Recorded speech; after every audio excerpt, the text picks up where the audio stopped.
You see, what's happening right now at this time, right? In these times, especially since this last election, whiteness is being unmasked for exactly what the fuck it is. And at all costs, social construct of anti-blackness at the base of it all, but anti anything else that isn't white. And what's happening, there's a huge surge of subconscious, like there's a subconscious virus, pandemic. I mean, it's a pandemic at this point, of cognitive dissonance about how whitey people see themselves or what they thought of themselves. It's a huge, like, what's causing a lot of this angst right now. Whitey people are able to see, because they're human beings, they're conscious beings, a lot of them are intelligent folks, they can see that what's going on right now is directly to prop up whiteness. They can see it. They can see it overtly, but a large portion of white people, which is where the problem is, a large portion of white people realize it subconsciously. And what's going on right now, what has been going on, what we've been talking about, is coming to bear right now. White people starting to see that the decades of what black people, indigenous, especially black and indigenous people, but then other people of color have been saying, that's coming back, because when you hear things in your brain, you may not be able to consciously recall it, but it's in your subconscious. You know, it's under there. It's there, it's stored. So what's been happening? All of the evil that's been going on right the fuck now, the destruction, just the laying to waste of this society and the country, and laying to waste of the world. Everything that you would think was decent, everything you thought made sense, that's turned on its head. The theater absurd is what people are demanding under pain of financial destruction, losing your life, ostracization, and even unaliving. If you don't accept the absurd as what is, as good, this is what you're going to get. And it's all tied to whiteness. So, I segued a little bit, but what I'm saying is that whitey people are realizing that their identity that they believe was unimpeachably a good identity, unimpeachably an identity of unimpeachably an identity of substance, a quote unquote natural identity, a quote unquote a natural identity that assumed that naturally was had primacy, that it naturally achieved primacy. There's a natural one. It's a natural identity similar to. Man, I wrote about this before. You can read my video at the top about blackness I've pinned on the top of my profile. I don't want to go over that too much, but they think their identity is a natural. They how do I want to put it? White people have always thought that their identity of being white is as natural as when people assume certain ethnicities or tribal identities. They thought it was a natural one. And along with that whiteness, that white natural identity was an assumption of superiority, was a subconscious assumption of superiority, of deserved, entitled primacy, of unimpeachable good. So whatever was done, it was for the good of all, right? But what's happening right now, what they're seeing, what black people have been saying and what indigenous people are saying, decades, in fact centuries of us talking about this, is coming to bear and it's hitting a lot of white people subliminally, subconsciously. And there's a huge crisis of identity happening with a lot of white people right now. And they're crashing out. They don't know what to do with themselves. And frankly, y'all are doing some of the most crazy things I've ever seen. For instance, I've spoken about it before and other people have spoken about it before. Y'all are translating the speeches of Schmittler and looking at them now, listening to them in your car, and you're like, maybe we were on the wrong track to have demonized and ostracized and, labeled him an evil. He was just talking about protecting his people.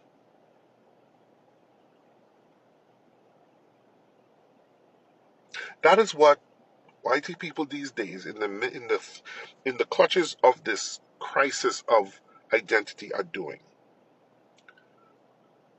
CK passes. This man was unapologetically a stochastic whitey supremacist, anti-black, purveyor of violence, purveyor of antipathy towards black people. And again, just like Schmittler, y'all are trying to flip what he said like if it wasn't what it obviously was. This is a crisis of conscience. And here's the thing, as I said before, because the identity was ostensibly anti-black, it came with a set of subconscious socio-cultural, socio-economic rules with respect to black people, with how black people are supposed to be seen or be treated. And even though it's obvious now that this is a MAGA on MAGA incident, the mere fact that they know that black people are going to be at the very least indifferent, as I said last time on the video, which I'm going to tag here because I need to reemphasize this. They feel the need to behave like the toxic whitey people they are and instill the fear of God on black people, attack black people, even though black people had nothing to do with it. But the mere fact that they know that we might be like indifferent to it, or some of us might celebrate it, that is the same as us pulling the so-called trigger. And unfortunately, it's very typical, what I call the oppressor's outrage.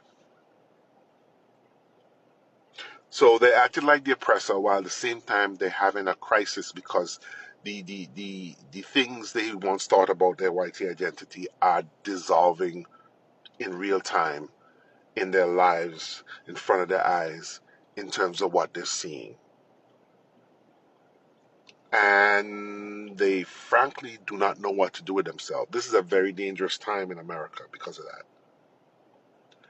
And man, shit, I even heard I have a screenshot, a still, from this girl Stefani's video where she caught a screenshot of a book that was published the day before CK's demise, talking about CK's demise.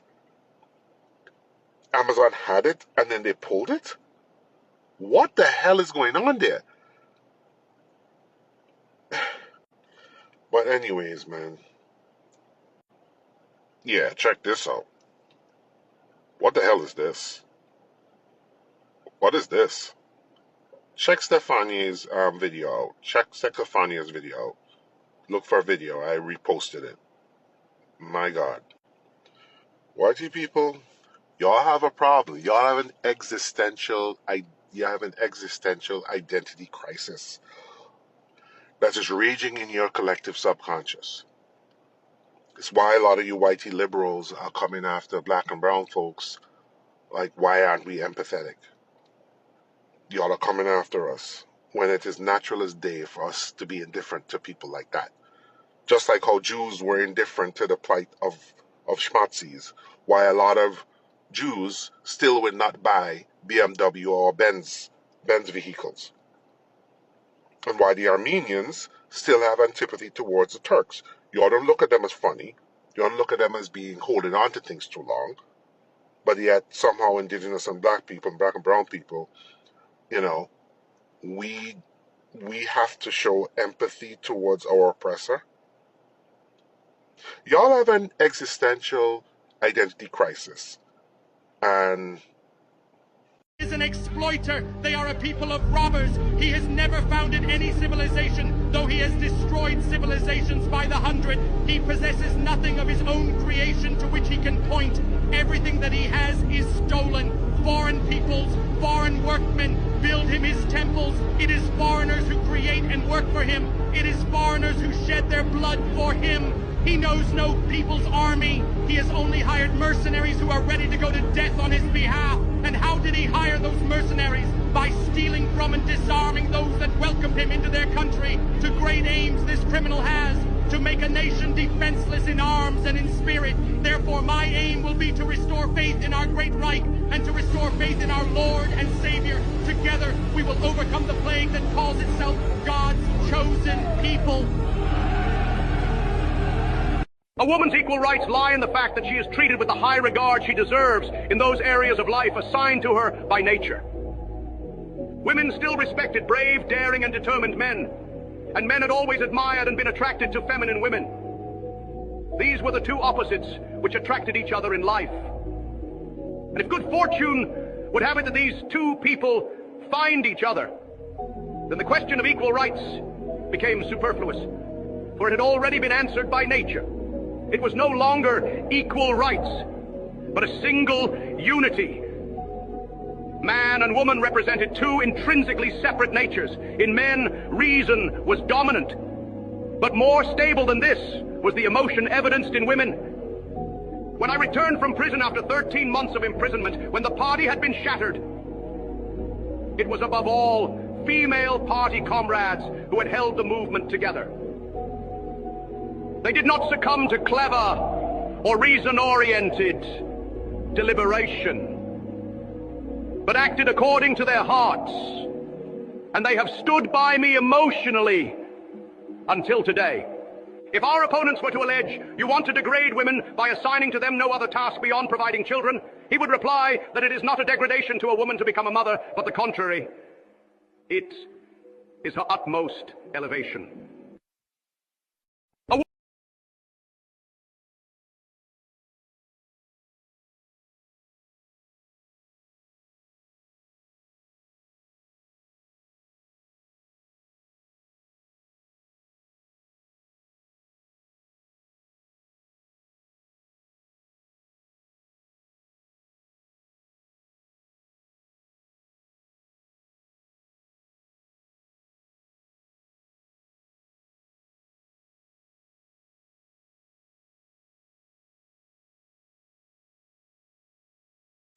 Take a big tall tree and a short piece of rope. I'd hang 'em up behind them, swing till the sun goes. Straight up facts. People have been lacking accountability. Huh. Alma Pharmacy, eh? Interesting. Do they know that you want to hang people? Does your black customers know that? Because this has gone on too long.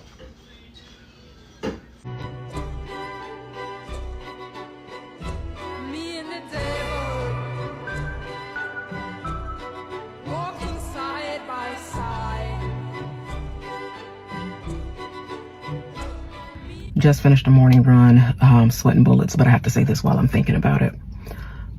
Almost every week, I see someone ask the question, why are white men so angry? And while I cannot begin to expound on the many reasons why that might be, what I can say is this: I view all social problems through a lens of societal systems, because as a sociologist, that's what I'm trained to do. And here is the design flaw in systems of privilege. When you build systems of hierarchy and privilege, when you build systems of hierarchy and privilege, the privilege is actually what weakens you.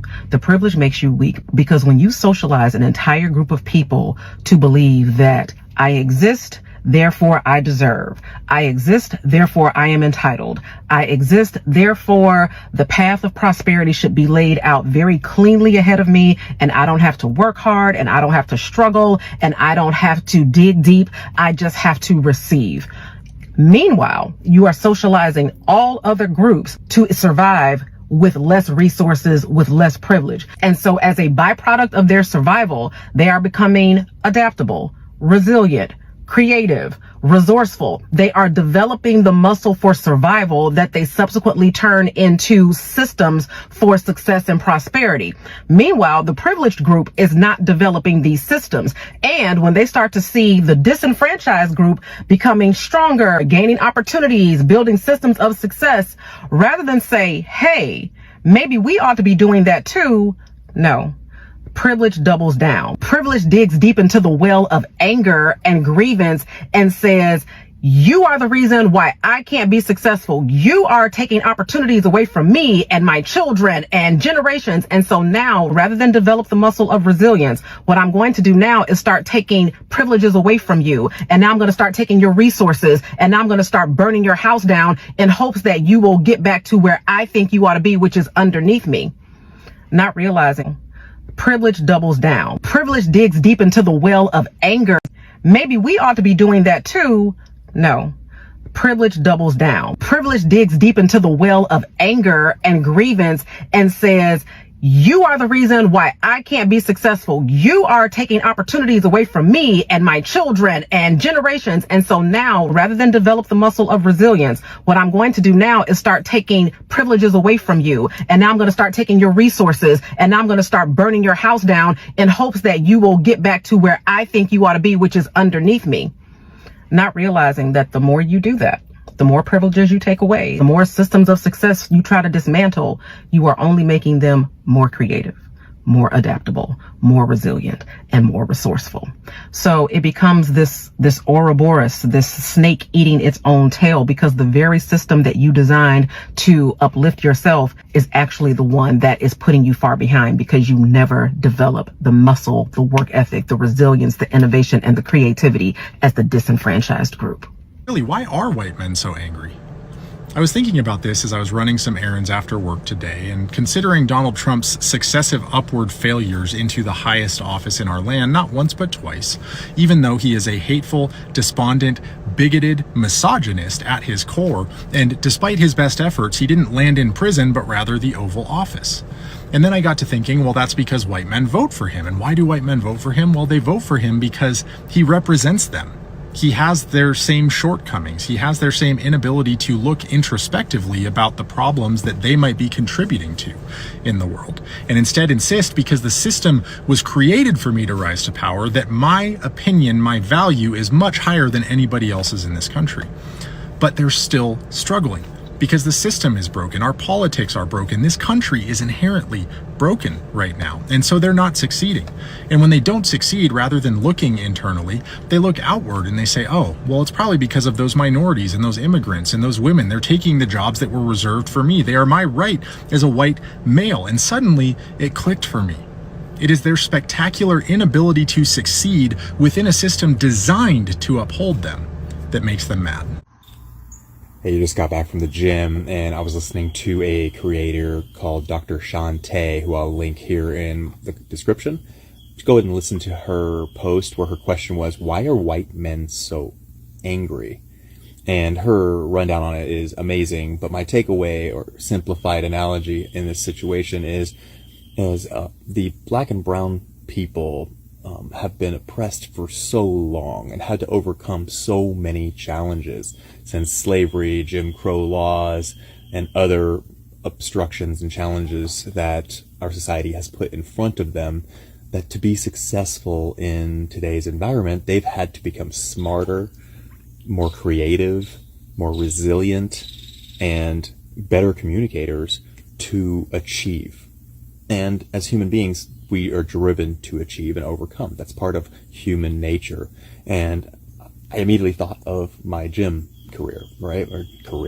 My gym experience, right? If I'm doing a workout that's for time, and let's say there's a heavy deadlift in that workout, and I look over and I see this guy who is, I don't think should be as fast or strong as me, but he's catching up. He's looking like he's going to be stronger or faster than me. So I sneak a few of my weights over onto his deadlift bar, right? Making my deadlift bar lighter and his heavier. And lo and behold, I keep my lead. I keep beating him in every workout, and I am faster, stronger. At least on the surface, it looks that way. But in reality, what's happening is he's getting stronger by carrying more load, and I am getting weaker by carrying less load. I don't have to be as smart or creative or resilient to achieve through my workout as he does. And so you can see how this analogy plays out. Like in the short run, you may be able to preserve your superiority. But in the long run, it's failure. It's failure you will experience, because at some point, there will be no place to adjust the playing field, and you will be on level ground. And your opponent in this situation, your fellow human being, has been spending that time getting stronger, faster, more creative, more resilient, and you stand no chance. So your oppression, your bigotry, is your demise. And I think that's a great analogy, but go listen to her whole spiel. She's a great creator to follow, and I just love my analogy. So have a great day. I miss a dominant masculinity. I don't think it's dominant masculinity that Jerry Seinfeld misses. I think it's being relevant in this world. And this is basically what every man talks about when they say, why is it all about women? Why is it all about black? Why is it all about big? Because it's no longer about them. The world is no longer centered around white men, and that makes them very sad and very anxious and very scared. And that fear turns into hostility and anger and violence. So I don't give a fuck what Jerry Seinfeld thinks. And dominant masculinity is the worst thing for this world. Dominant masculinity leads to supremacy, leads to violence, and leads to death. So I'm glad that people aren't listening to whatever that Jerry Seinfeld has to say. I made a video a couple weeks ago talking about how American society was created by incels, and there's a whole system behind that allows them to utilize people and then people's ignorance on top of that to basically get us all to surrender our energy for them to manifest their fantasy and then use that fantasy to step on the rest of our realities. But the more I'm looking into just the trend of just self-improvement, especially online self-improvement as of the last couple of years, especially following COVID, I'm starting to really see that our entire American society is rooted in the average white dude buying the dream that is being sold to them by the rich white dude, who allows the average white dude to give the rich white dude the ability to dehumanize everybody who is not a part of that white dude clique to fulfill the fantasy of rich white dude. And then in exchange for the rich white dude to have the ability to utilize other human beings outside of their conscious will to do anything that he wants onto this earth, as far as even colonization, our entire society is just crafted in a way for all of these dehumanized people to be obligated to share their worship and respect for the average white dude. And then when we as like marginalized people start going outside of that box of just forced respect and servitude to the average white dude, then they can go call upon their little rich white dude friends and then punish us legislatively. So for multiple generations, we're just like systemically destroyed as communities and individuals. But the reason why so many of us fail to truly dive into that revolutionary aspect or identity of our lives are because we are still looking for the validation of the white man to give us an opportunity to feel comfortable in upsetting him and completely overturning the system he created to disadvantage everybody so he could deify himself. I'm praying this makes sense. I'm going to put this on my friends only because I don't know how this is going to go on just general TikTok. But, you know, like, I just think a lot about how the system works that we live under, probably because, like, it's just so underserving to so many of us. But I have to continue to, reminding myself that for so many of us, our humanity has only been recognized within this system within the past, 2 generations, 50, 60 years. And these, cishet white men, they've been validated for Centuries. Like, they've been validating themselves regardless of what anybody wants to say. Even, like, regardless of what nature wants to say. They've been validating themselves and just saying, you know what? It's us, us, us, us, us.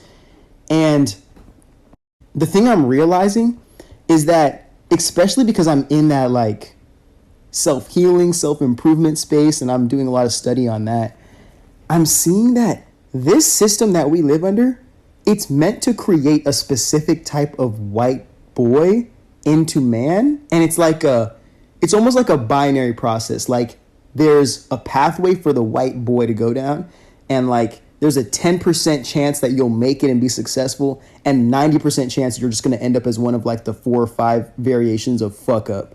And the 10% who get accepted into this successful white man clique, they get like just to dig their fist into controlling the way that the world works. More times than not, there's a higher system, that like a hierarchy that they have to follow under, but that's another conversation.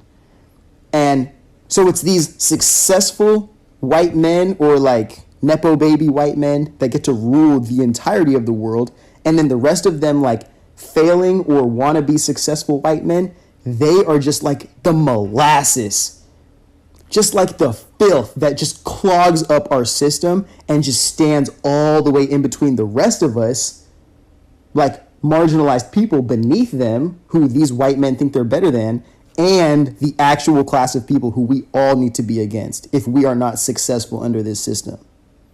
Like, the 90% of those whites that aren't successful and the rest of us marginalized people need that connection. But this system is almost directly built in every way. Like, the second, if you don't have like a conscious family or connection to just a conscious environment, and you're a white person, bro, like, you can be ignorant your whole entire life, bro. And it's like, I can't even blame you, because this is what the world is forcing you to be. Every environment, everywhere you turn, every mirror you look at, every wall you look at is just supposed to reinforce this superiority and this lack of need for credibility. And it's just like, how do we get through to that class of working class, underserved, still marginalized, even like white dudes? I don't understand how to connect to them. I don't even know if we're supposed to even be able to connect to them. And that's what makes it difficult. But also, that's why on my page, I talk a lot just about conscious community and like how it's going to take us like marginalized people to think, you know what? We don't need the validation from these guys in our identity anymore. We need to be who we really are beyond their perception of us. We need to abandon that and them. And maybe if that means, you know, leaving all the material that we thought that they owned over us and just starting from scratch within, like, maybe that's what it's going to take for a little bit. So I guess what I'm trying to say with all this is that we're just going to have to completely abandon trying to convince these people, especially people that are completely supported and served in their identity by this system, that cishet, white, rich, male, like James Bond type shit. Like, if we can just reject that validation and what he chooses to value in this world and start to look within and see what we respect and what really prioritizes and like reinforces our development and our self-respect, it's going to be a completely different world. We are all under this like narcissistic spell thinking that we need the validation of these people, bro. And I hope that like through the life I live and just the shit that I bring to this world, like you guys can see that like they've never had anything but our minds, and they've just used our minds against us. And the second we start using our minds for ourselves, that's where the revolution begins. That's like the one tool you have to give you access to the infinity of your soul. And it's like these guys have just created a world that just forces you to just be born in a system that says, hey, you know, here you go. You can have it first, and then you can tell me how much of my soul I get to have access to. You can tell me how much of me, of how much I should love myself. In a world where you don't even know how to love yourself, this earth, or anybody who fucking is here to appreciate this shit with us. Like, I don't know. They better not give me, if my account blows up for anything, bro, they're going to be like, oh, this is a cult leader. This is a cult leader. All he wants to do is smoke weed and have sex. So many reasons to love black women and there are too many for me to list in a 10-minute video. So let me just communicate to you one significant reason that come up to me this. So if you guys know, the creator of the Matrix and the Terminator was a black woman. Like, the person who originated the ideas and put them to form was a black woman.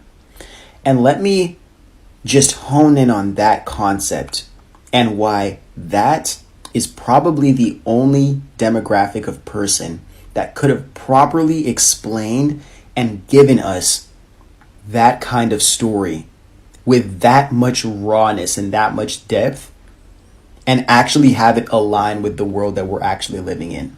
Enough so that if we looked at that from a position that, oh, everybody is playing in their own little role here, and we should probably take responsibility for what's happening in our world so we don't end up like what's going on in this world, or in 1984, or A Brave New World. Forgive me for you guys that don't read, bro. But really what I'm trying to communicate with this video is the fact that just look at the position that most black women are in.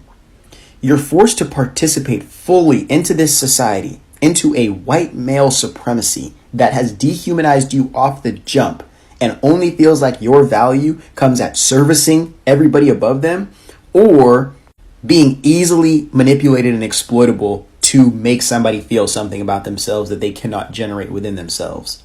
So very tool behavior. And now, if you're forcing black women to participate beyond their own conscious choice into this system, and at the same time that system compliments everybody except them with their labor first, and then they might get the crumbs of all the work that they've put into themselves, that puts you in a very, very unique position to see every single way in which this world works. The systems, the patterns, the people, the identities. If you sit down and really analyze this world that's not accepting you for your real identity, you have a chance to see everybody and how they're playing, how they're masking themselves to be accepted, how they're intentionally crafting their networks and their circumstances and their materials so they can look a certain way or gain a certain thing. When you're marginalized and socially rejected, but then also forced to participate outside of your own will, you see the system for what it is. And that's what a lot of you guys don't understand. Most of our reality, like our society, is built on forcing you to escape what reality is. Because the second you see what reality is, you have to address it until it changes. Or else it'll haunt you until you die. So for me as a black man to sit here and get on the internet and see just all the inner community, black community fighting that we have going on, and to see just the ridiculous amounts of misogyny and patriarchal indoctrination that exist within the hearts of other black men, it hurts my soul, because we are literally dehumanizing and trashing the same people that don't only support us when we're down, but could help build each other up and create a world where we don't have to lack or suffer just because of who we are again. And we refuse to acknowledge and humble ourselves enough to participate in that life-changing experiment so we can hope to get the crumbs of the white men who's convinced us that it's more important for us to shit on our own is to hold him accountable for all the lies that he feeds us so we can continue to construct his fantasy reality. So one last thing I'm going to finish this video off with. When you sell yourself or your people to the man, we'll call him Uncle Sam, everybody loses. And even the person you sold your value to loses. That's why he has to keep on sucking the life out of this world. And it's never enough what you feed it with. This system consumes, corrupts, colonizes, and destroys everything. It doesn't matter how valuable or amazing you are or how much potential you have to change the world. We have to start recognizing that within ourselves, within our own communities, within our own people, and start cherishing and protecting that as much as we can. And allowing as many people within these same communities to have access to not only resources, but to be inspired to be better versions of themselves. And it won't come from us attempting to receive indoctrination and turn that into our ideology. We have to analyze and appreciate this world from what we know and what we see, and ways that complement us and our humanity. And it starts with trying to pick out what is sitting within us, making us hate the women that are literally reflections of us, stopping us from creating any kind of world worth living. I feel like it's difficult to have conversations with white people in certain times like this in history, not because they aren't willing to see the social change that can go down, but because in addressing the oppression and the current state of our society, many of them who want to look at themselves as good people, as good Samaritans, as the saviors of this world and society, have to acknowledge how much power they have always had to change this world to be a place that respects all of humanity, much less humanity outside of themselves. And they've always had the power and have always been in proximity to power that can change the system. And they've really just been using us people of color to compete against each other to make themselves feel good about having somebody to save, rather than just turning inside the system that already complements them and their ignorance, and then giving the rest of us a chance to be human for the first time in hundreds of years.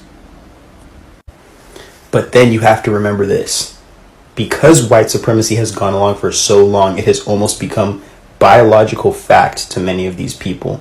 You have to realize that there's something subconsciously that knows, like survival instinct within that ignorance understands that if we allow other people to know that within them sits the power that they truly need, and it's not within our validation of being white, then we don't have any credibility anymore to direct how the world works, because everybody is just going to know we were never the salvation. We were just obstructing people from finding true salvation within them. And every system we've ever created has forced people to turn outside of themselves, to us, God's chosen people, to direct them to do what we want them to do, but not what is prioritizing the well-being of the earth and the earth's people.